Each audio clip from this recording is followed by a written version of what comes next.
and the house of Elrod was a refuge for the weary and the oppressed, and a treasury of good counsel and wise law.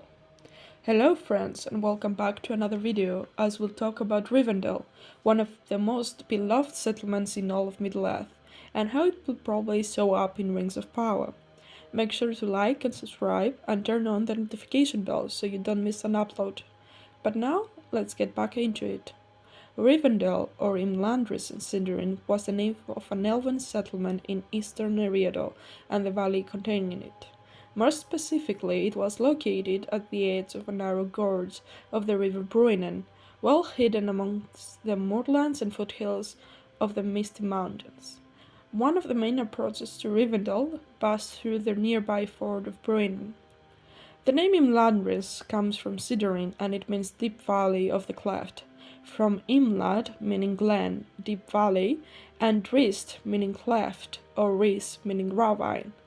An alternative etymology gives Rivendell as the anglicized version of the Western name Carningol, itself a translation of Imladris. Due to its location, it was called the last homely house from the point of view of a traveler going to the Misty Mountains and Wilderland, and also the first homely house from the point of view of someone coming from these lands to the civilized land of Eriador to the west. The history of the settlement begins during the Second Age amidst the War of the Elves and Sauron.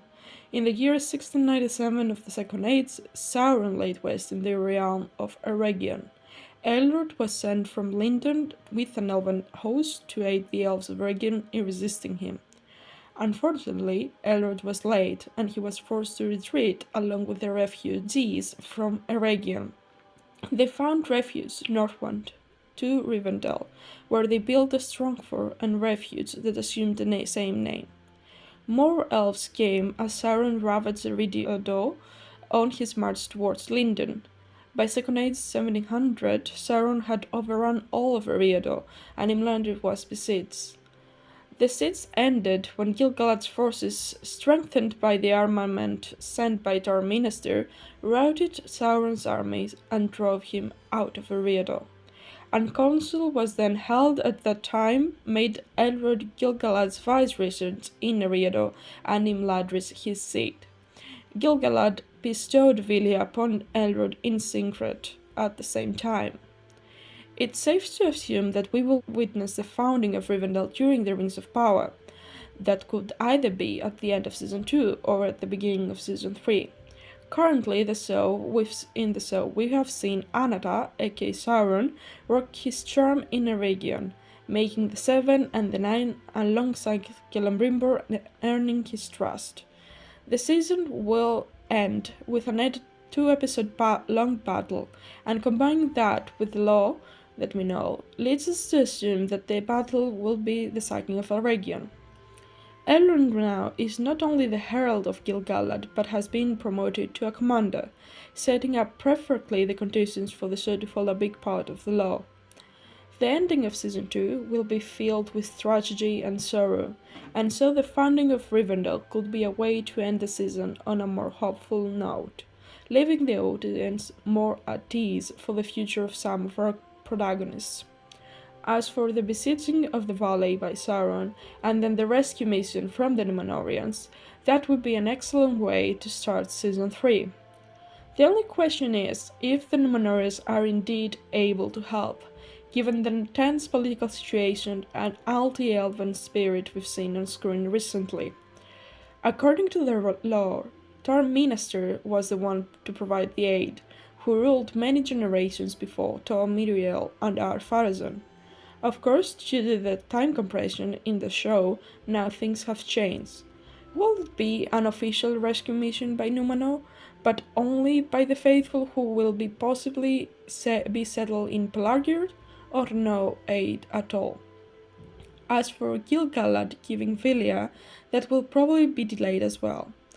Given Elrod's mistrust of the rings in the first episodes of the season, it's very likely that this sentiment will continue for at least the beginning of Season 3.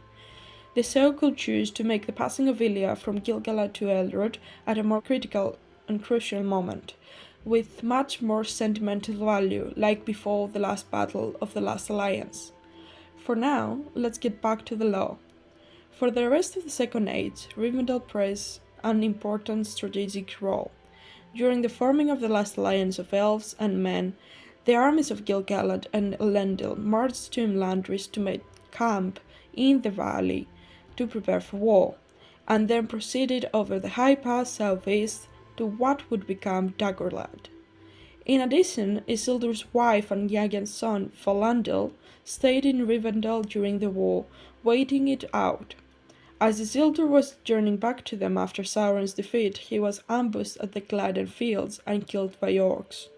After receiving the swords of Narsil, Valandig took up his role as King of Arnor and left Imladris for Annúminas. Leaving the Second Age behind, Rivendell continues to have a prominent role in Middle-earth on the Third Age as well. With Gil-galad's fall, Rivendell becomes the chief dwelling for High Elves in Eriador. The heirs of Isildur also resided in Rivendell due to being descendants of Elros, Elrod's brother. Also, the relationship between Imladris and Lothlorien strengthened during the Third Age because of the marriage of Elrod to Celebrian, the daughter of Galadriel and Celeborn. Imladris was again besieged when Angmar rose to power after 1300 of the Third Age, and during the reign of Arvelec I.